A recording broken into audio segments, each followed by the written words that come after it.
Not receiving text messages on your iPhone? Here's how to fix it in 2026.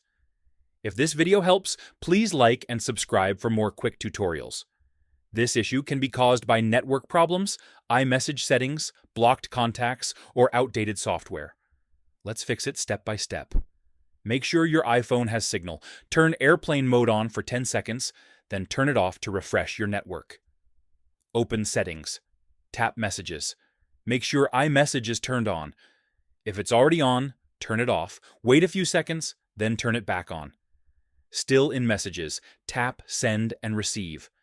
Make sure your phone number and Apple ID are checked correctly. Go to Settings, Messages, Blocked Contacts. Make sure the sender is not blocked.